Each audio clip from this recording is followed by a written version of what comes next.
ఇటువంటి ప్రార్థనలు ఆణిముత్యాలు. వీటిని మనం స్వీకరించి ప్రతిరోజు ఇంట్లో భగవతి ముందు మనం కాని ప్రార్థన చేస్తే అనేక కార్యాల మీద బయటికి వెళ్ళేటటువంటి పిల్లలకి, భర్తకి, భర్త ప్రార్థన చేస్తే భార్యకి, కుటుంబానికి నిరంతరం రక్షణ కలుగుతుంది. అంత గొప్ప ప్రార్థనని వ్యాస భగవానుడు ఈ ప్రకరణంలో చేర్చి ఉన్నారు. ఆ తల్లి మనోరమ అంటోంది, అగ్రతస్తేంబికా పాతు పార్వతీ పాతు పృష్ఠతః పార్వతీ పార్శ్వయో పాతు శివః సర్వత్ర సాంప్రతం వారాహి విషమే మార్గే దుర్గా దుర్గేషు కర్హిచిత్ కాళికా కలహే గౌరే పాతు త్వాం పరమేశ్వరీ మండపే తత్ర మాతంగీ తథా సౌమ్యా స్వయంవరే భవానీ భూపమధ్యే తు పాతు త్వాం భవమోచనీ గిరిజా గిరిదుర్గేషు చాముండా చత్వరేషు చ కామగా కాననేష్వేవం రక్షతుస్త్వాం సనాతనీ వివాదే వైష్ణవీ శక్తిరవతా త్వాం రాహూత్వః భైరవీ చరణే సౌమ్యా శక్తూనాం వై సమాగమే సర్వదా సర్వదేశేషు పాతు త్వాం భువనేశ్వరీ మహామాయా జగద్ధాత్రీ సచ్చిదానందరూపిణి. మనోరమ అండి, మీ ముందు భాగంలో అమ్మవారు పార్వతీదేవిగా, వెనక భాగంలో ఇంకొక రూపంతో, ఈ పక్కన ఇంకో రూపంతో, ఏదో మంటపంలోకి వెడితే మాతంగిగా, భూపతుల మధ్యలో భవానిగా, ఆ తల్లి నువ్వు గిరిదుర్గాల్లో ఉంటే గిరిజగా, నువ్వు ఇంకొక చోట ఏదో వివాదం సంభవించిన చోట ఉంటే వైష్ణవీ శక్తిగా, ఇలా సర్వకాలములయందు అమ్మవారు అనేక రూపములతో నీకు అన్ని వేపులా నిలబడి నిన్ను రక్షించుగాక. ఇన్ని మాటలెందుకు? సర్వదా సర్వదేశేషు పాతు త్వాం భువనేశ్వరి. ఆ భువనేశ్వరీ స్వరూపం ఉందే, అది సర్వదా సర్వదేశేషు, కాలము దేశము రెండింటినీ కీర్తనం చేసింది.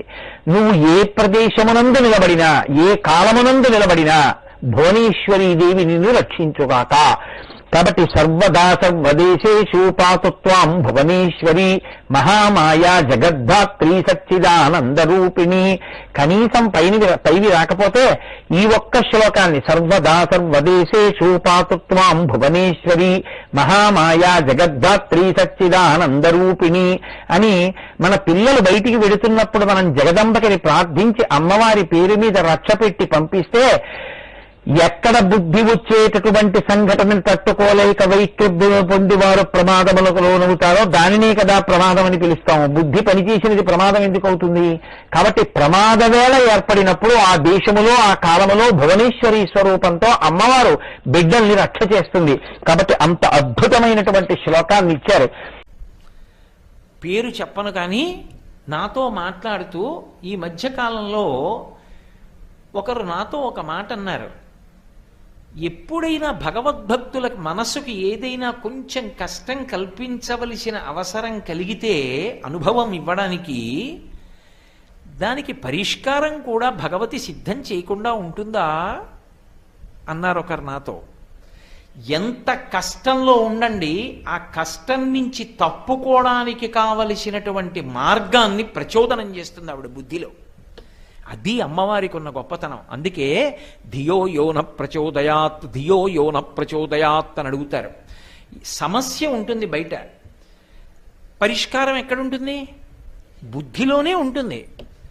కానీ ఆ బుద్ధి ఎందు పరిష్కారం, ప్రచోదనం ఎందుకు అవ్వదు? ఆవిడ అనుగ్రహం లేదు. ఆవిడ అనుగ్రహాన్ని మూట కట్టి మీరు పెట్టుకోవాలంటే అది ఎప్పుడు ఉపయోగపడుతుంది? అమ్మ అరణ్యంలో ప్రయాణం చేస్తూ పిల్లవాడు అవతల ఊరు ఎడుతున్నాడు. అమ్మ రొట్టెలు తీసుకొచ్చి మూట కట్టి, పచ్చడేసి మూట కట్టి ఆకులో పెట్టి పిల్లాడికి ఇస్తుంది. నాన్న పట్టుకెళ్ళరా అంటుంది. అమ్మ ఇప్పుడు ఎందుకమ్మా, నాకు కడుపు నిండుగా ఉంది, చద్దన్నం తిన్నానుగా అంటాడా? ఈ మూట పట్టుకు బయలుదేరతాడు. ఈ మూట ఎప్పుడు అక్కడికి వస్తుంది? మహారణ్యంలో ఉండగా కడుపు నకనకలాడిపోయింది. అప్పుడు అందులో అమ్మ కట్టిచ్చిన రొట్టె మూట విప్పుకుని ఇప్పుడు ఆ రొట్టెలు కడుపు నిండా తిన్నాడు. అమ్మ తెల్లవారుజామున చద్దన్నం పెట్టి కట్టి ఇచ్చిన రొట్టెల మూట అరణ్యంలో ఉండగా మధ్యలో ఆకలి తీర్చినట్టు ఒకనాడు నువ్వు చేసినటువంటి సేవ నీకెప్పుడక్కరకొస్తుంది అంటే చెప్పడం ఎవరికీ సాధ్యం కాదు. ఎప్పుడో ఎక్కడో ఆ తల్లి అనుగ్రహంగా పండిపోతుందంతే. ఆవిడ అనుగ్రహించి తీరుతుంది. బుద్ధి యందు ప్రవేశించి ఏదో అద్భుతాన్ని సాధింపజేస్తుంది. అదే అనేకమైనటువంటి ఆఖ్యానాలుగా వస్తూ ఉంటుంది. మీరు దేవీ భాగవతంలో పరిశీలనం చేస్తే ఒక రెండు ప్రధానమైన విశేషాలు రెండు ఏటి అలా ఏదో జ్ఞాపకానికి వస్తూ వందలు గుర్తొస్తాయి. ఒకానొక విషయంలో అసలు జీవన్మరణ సమస్య లాంటివి ఎదురవుతూ ఉంటాయి. శర్యాతి అని ఒక మహారాజు, 400 మంది భార్యలు, ఒక్కతే కూతురు. అటువంటి పిల్ల సుకన్య, ఆ పిల్ల పేరు. చక్కగా చిలికెత్తెలతో కలిసి ఆడుకుంటూ ఉండేది. ఎంత సంతోషంగానో కాలం గడుపుతోంది తండ్రి మహారాజు. ఒకనాడు తండ్రి వేటకెళ్ళాడు. పిల్ల ఆయనతో పాటు వెళ్ళి ఉద్యానవనంలో తిరుగుతోంది. అక్కడ ఉన్నటువంటి పూల తోట లాంటిది, లతావితానములు ఉన్న చోట తిరుగుతోంది. అక్కడ ఒక ఆసారం ఉంది, నీటి సరస్సు. అక్కడ కూర్చుంది. వెనక పుట్ట ఉంది. పుట్టలోంచి 2 ఆ మిడుగుడు పురుగుల్లా కనపడుతున్నాయి. మెరుగుడు పురుగులు అంటూ ఉంటారు, ఏదో మెరుపులు మెరుస్తున్నట్టుగా రాత్రి వేళ ఎగురుతూ ఉంటాయి. అటువంటివి 2 పురుగుల్లా కనపడ్డాయి ఆమెకి ఆ పుట్టలో. బాల్య చాపల్యంతో పిల్ల ఒక పుల్ల తీసి పొడవబోయింది. అప్పటికే కొన్ని సంవత్సరముల నుండి తపస్సమాధిలో ఉన్నటువంటి చ్యవన మహర్షి అందులో ఉన్నారు. చ్యవనుడు పిల్లా దగ్గరికి జరక్కు, పిల్లా అఘాయిత్యం చేయకు అంటున్నాడు. ఎందుకని శరీరం నీరసించిపోయింది, తపస్సమాధిలో ఉన్నాడు ఆయన. ఈ అల్లరికి బహిర్ముఖుడయ్యాడు. పుట్టలాగే ఉంది. ఈ పిల్ల బాల్య చాపల్యంతో చటుక్కున పుల్ల పెట్టి ఆ 2 మెరుస్తున్న కళ్ళని మెరుగుడు పురుగులు అనుకుని పుల్ల పెట్టి 2 చోట్ల పొడిచింది. ఆయన కళ్ళల్లో పొడుచుకుని ఆ కళ్ళు 2 పోయి అంధుడైపోయాడు.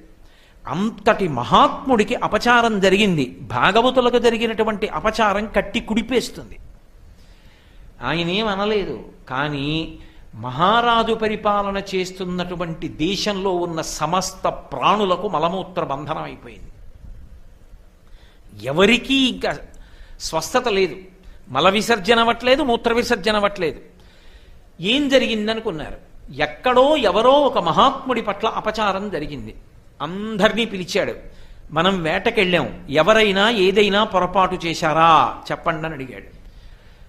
ఆ పిల్ల వచ్చి చెప్పింది, సుకన్య, నాకు అవేవో తెలియదు, కానీ ఒక పుట్టలో 2 మెరుగుడు పురుగుల్లా కనపడ్డాయి. నేను పొడిచాను, కానీ లోపల నుంచి బాధతో ఆర్తితో మాటలు కేక వినపడింది. నేను వచ్చేసానని చెప్పింది. గబగబా పుట్ట దగ్గరికి వెళ్ళారు. కన్నుల వెంట రక్తధారలు కారుతూ అంధుడైపోయినటువంటి చ్యవన మహర్షి ఉన్నాడు. ఆయనని వెళ్ళి వేడుకున్నాడు రాజు. అయ్యో, పొరపాటు జరిగిపోయింది నా కూతురు వల్ల. మీకు కావలసినంత మంది పరివారాన్ని ఇస్తాను, మీకు వాళ్ళు నిత్యం సేవ చేస్తారన్నాడు. ఆయన అన్నాడు, మహారాజా, నువ్వు చెప్పిన మాట యథార్థమే, నువ్వు ఇస్తావు పరివారాన్ని. వాళ్ళు దేనికి వస్తారు? నాకు సేవ చేయడానికి వస్తారు. నా మీద ప్రేమ వాళ్ళకెందుకుంటుంది? ఉండదు. నా మీద ప్రేమతో కళ్ళు లేని వాణ్ణి కాబట్టి నన్ను కనిపెట్టుకునేటటువంటి ఇల్లాలు కావాలి. వృద్ధుణ్ణి, అంధుణ్ణి నన్నెవరు చేసుకుంటారు?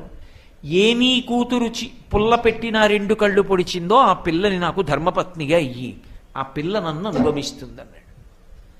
రాజు హడిలిపోయాడు. నిండు యవ్వనంలో ఉన్న కుమార్తెని తీసుకెళ్లి వృద్ధుడు, అంధుడు ఇటువంటి మహర్షికిచ్చి వివాహం చేయనా ఎలా కుదురుతుంది అని బెంగ పెట్టుకుని వెళ్ళి తన యొక్క పరివారంతో సంప్రదిస్తున్నాడు. సుకన్య వచ్చి అంది, ఒక్కొక్కరి పరిణితి ఎలా ఉంటుంది? నాన్నగారు, మీరు ఎందుకు బాధపడుతున్నారు? మహానుభావుడు, బ్రహ్మతేజస్వి, అంతటి తపోనిష్ఠా గరిష్ఠుడు, అటువంటి వ్యక్తిని భర్తగా పొంది సేవించడం కన్నా నా జీవితంలో భాగ్యమే ఉంది. నన్ను ఆయనకిచ్చి ప్రాణులకు మలమూత్ర బంధనము తొలగిపోయింది. ఇప్పుడు ఈ పిల్లకి అనేక కానుకలు ఇచ్చాడు తండ్రి. నాకెందుకు తండ్రి, అరణ్యంలో కుటీరంలో ఉండేదాన్నని తండ్రికి ఇచ్చేసి భర్తని తీసుకుని అరణ్యానికి వెళ్ళిపోయింది. ఒక చిన్న కుటీరం, అందులో భార్యాభర్త ఉంటారు. తెల్లవారిందని ఆయనకి తెలియదు. తెల్లవారిపోతోంది, ఇంకా బ్రాహ్మీ ముహూర్తం, ఈ సమయంలో మీరు సంధ్యావందనం చేసుకోవాలని ఆయన చెయ్యి పట్టుకుని తీసుకెళ్ళి కాస్త మృత్తికని అక్కడ పెట్టేది. అంటే మట్టి ముద్ద కాసి నీళ్లు పెడితే ఆయన శారీరకమైనటువంటి అవసరాన్ని తీర్చుకునేవాడు. మళ్ళీ పిలిస్తే వెళ్ళి చెయ్యి పట్టుకు తీసుకొచ్చి పర్ణశాల అరుగు మీద కూర్చోపెట్టి గోరువెచ్చటి నీటితో ఒళ్ళంతా స్నానం చేయించి ఒళ్ళు తుడిచి పొడిబట్ట కట్టి, ఇప్పుడు సంధ్యావందనానికి వేళ అయింది, సంధ్యావందనం చేసుకోండని పీట వేసి కూర్చోపెట్టి పూజా ద్రవ్యాలన్నింటినీ సమకూర్చి హోమానికి వేళ్లయిందని హోమం చేయించి అరణ్యంలోకెళ్ళి సంబారాలన్నీ తీసుకొచ్చి దొరికినటువంటి ఆ నివార ధాన్యాన్ని తీసుకొచ్చి అన్నం వండి భర్తకి పెట్టి తాను ఏదో కొద్దిగా తిని నేల మీద పడుకొని భర్తకి పరిచర్య చేస్తుండేది.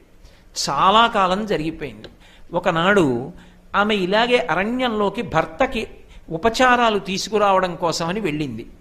ఆయన చేసుకోవలసిన హోమ సంబంధమైన ఉపకరణముల కొరకు. సూర్యభగవానుని యొక్క కుమారులు మహాతేజోవంతులు, దేవవైద్యులు, అపారమైన అందగాళ్ళు ఆయన ఇద్దరు కుమారులు అశ్వినీ దేవతలు వచ్చారు అక్కడికి. వాళ్ళు ఈ పిల్లని చూసి, ఇంత అందగత్తెవి అరణ్యంలో తిరుగుతున్నావు, నువ్వెవరని అడిగారు. ఆవిడంది, నేను చ్యవన మహర్షి యొక్క భార్యని, మహాపతివ్రతని. కాబట్టి మీరు అశ్వినీ దేవతలు అంటున్నారు, మీకు నమస్కారం, నేను బయలుదేరుతానంది. వాళ్ళన్నారు, ఆవిడ్ని పరీక్షించడం కోసం ఇంత యవ్వనంలో ఉన్నావు, ఇంత అందగత్తెవి, వృద్ధుడు అంధుడు చ్యవనుడితో నువ్వు ఏమి సంసారం చేస్తావు? ఆ భర్తని విడిచిపెట్టి మాలో ఎవరినైనా ఎంచుకో, భార్యవి కమ్మన్నారు. ఇటువంటి మాట నోటి వెంట రాకూడదు. అంధుడో వృద్ధుడో నా భర్త నాకు పరమదైవం, ఇంకొక్క మాట మీరు మాట్లాడితే శాపవాక్కు విడిచిపెడతానని. వెంటనే అశ్వినీ దేవతలు సంతోషించి ఆవిడ పాతివ్రత్యానికి అన్నారు, నిన్ను అనుగ్రహిస్తాం, నువ్వు నీ భర్త కలిసి సరోవరం దగ్గరికి రండి, నీ భర్తని ఈ సరోవరంలో దిగి స్నానం చెయ్యమను. నిండు యవ్వనంతో కంటి చూపుతో పైకొస్తాడు, కానీ ఒక పరీక్ష జరుగుతుంది, అందులో నువ్వు తట్టుకుంటేనే నీ భర్త నీకు అలా దొక్కుతాడు. ఆమె అలా జరగాలని కోరుకోలేదు. అంధుడైనా భర్త కానీ భర్తకి చెప్పకుండా ఉండకూడదు, అది పతివ్రతా ధర్మం. అందుకని వెళ్ళి భర్తకి చెప్పింది. ఆయన అన్నాడు, ఏం పర్వాలేదు, పద, వాళ్ళు ఎక్కడున్నారో అక్కడికి వెడదాం. సరోవరం దగ్గరికి వెళ్ళారు. చ్యవన మహర్షి దిగారు, అశ్వినీ దేవతలు కూడా అందులోకి దిగారు. ముగ్గురు తల ముంచి మునక వేశారు. మునక వేసి పైకిలి తేలారు. ముగ్గురు ఒకే రకమైనటువంటి యవ్వనంతో ప్రకాశిస్తున్నటువంటి చ్యవన మహర్షులై నిలబడ్డారు. నిలబడన్నారు, నీ భర్త ఇదే యవ్వనంతో, ఇదే తేజస్సుతో, ఇదే ప్రకాశంతో నీకు లభిస్తాడు. ఎప్పుడు? నీవు మా ముగ్గురిలో అసలు చ్యవనుడెవరో తెలుసుకోగలిగితే కనిపెట్టు. బుద్ధి చేత కనిపెట్టడం సాధ్యమా? ముగ్గురు ఏకరూపంలో ప్రకాశిస్తున్నప్పుడు ఎలా? ఆవిడ ప్రతిరోజు జగదంబకి నమస్కారం చేసేది. ఆ పుణ్యం ఉంది కదూ. ఒకనాడు పెట్టిన నమస్కారం ఎక్కడికి పోతుంది? ఇప్పుడు ఆ తల్లినే తలుచుకుంది. నమ పద్మోద్భవే దేవి నమ శంకరవల్లభే విష్ణుప్రియే నమో లక్ష్మి వేదమాత సరస్వతి అని పిలిచింది. అమ్మా, వేదమాతవైన సరస్వతివైనా నువ్వే, విష్ణువు యొక్క ప్రియురాలవైన లక్ష్మివైనా నువ్వే. కాదు కాదు, నమ పద్మోద్భవే దేవి నమ శంకరవల్లభే, పద్మమునందు ఆవిర్భవించి పరమశివుని యొక్క ఇల్లాలైన పార్వతివైనా నువ్వే. మూడు మూర్తులుగా ఉన్న రూపం నీదే కదూ. గీర్దేవతేతి గరుడధ్వజసుందరీతి శాకంభరీతి శశేఖరవల్లభేతి సృష్టి స్థితి ప్రళయ కైలుష సంస్థితాయై తస్మై నమస్త్రిభువనైక గురోస్తరుణ్యై అంటారు శంకర భగవత్పాదులు. అని స్తోత్రం చేసింది. స్తోత్రం చేస్తే వెంటనే అమ్మవారు ఆవిడ బుద్ధిలోకి ప్రవేశించింది. చ్యవనుడు ఇతను, వేలు పెట్టి చూపించు, బెంగపెట్టుకోకండి. ఆమె వెంటనే ఇది భగవతి కటాక్షం, ఈయనే చ్యవనుడు అంది. అశ్వినీ దేవతలు యథారూపాలు పొందేశారు. ఖచ్చితంగా గుర్తుపెట్టావమ్మా, నీ భర్త ఎవరో, ఈ యవ్వనంతోటే నీ భర్తని నీకు అనుగ్రహిస్తున్నాం. రెండు కళ్ళు దృష్టితోటి నిండు యవ్వనంతో నీకు భర్త లభించాడు. ఇప్పుడు చ్యవనుడికి యవ్వనం ఇచ్చారు. ఇప్పుడు నాకు చెప్పండి, ఆనాడు ఆ సుకన్యకి అంత పెద్ద సమస్య ఏర్పడినప్పుడు బుద్ధి ప్రచోదనం చేసి అనుగ్రహం నిలబెట్టుకోగలిగిన స్థితి ఎవరి వల్ల వచ్చింది? జగదంబ అనుగ్రహం. ఆవిడికి పెట్టిన నమస్కారం, ఆవిడికి చేసిన పూజ, ఆవిడ వాహనంతో తిరిగిన పుణ్యం ఉత్తినే పోతాయి అనుకోకండి. అవి ఎప్పుడో అప్పుడు జ్ఞాపకం పెట్టుకుని ఆవిడ రక్షించడానికి హేతువులుగా తీసుకుంటుంది.